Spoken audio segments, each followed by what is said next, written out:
IPL ফ্র্যাঞ্চাইজিগুলো এবার batter বোলারের চেয়ে যেন অধিনায়কের দিকেই সবচেয়ে বেশি জোর দিচ্ছে। অধিনায়ক ভালো হলে দলও ভালো করবে এমন একটা ধারণা প্রতিষ্ঠিত হয়ে গেছে। সে কারণে গত আইপিএল বিজয়ী শ্রেয়াস আয়ারের নাম যখন নিলামে উঠল তখন তাকে পেতে ঝাঁপিয়ে পড়েছিল বেশ কয়েকটি ফ্র্যাঞ্চাইজি। শেষ পর্যন্ত তাকে 26.75 কোটি রুপিতে জয় করে নিতে পেরেছিল পাঞ্জাব কিংস। এবার ভারতের আরেক স্থানীয় ক্রিকেটারকে নিয়ে নিলামে হলো তুমুল লড়াই। তিনিও অধিনায়কত্ব করার যোগ্যতা সম্পন্ন। গত আসরে ছিলেন দিল্লি ক্যাপিটালসের অধিনায়ক।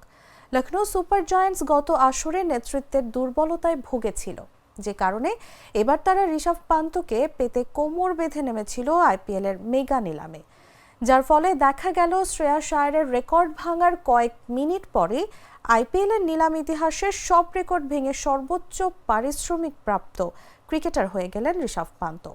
লখনৌ সুপার জায়ান্টস পান্তকে কিনে নিল 27 কোটি রুপিতে।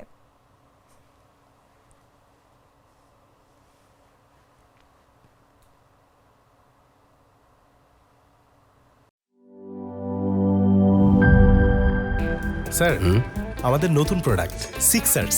দেখতে তো ভালো, খেতেও ভালো। তুমি একটু বেশিই বলো। জানি স্যার, বিশ্বাস করবেন না, তাই সুপার স্লো মোশন ক্যামেরা নিয়ে এসেছি। দেখেন স্যার, চকলেট পিনাট ক্যারামেল ও নোগাটের দারুণ কম্বিনেশন এলো সিক্সার্স চকলেট কোটেড বার।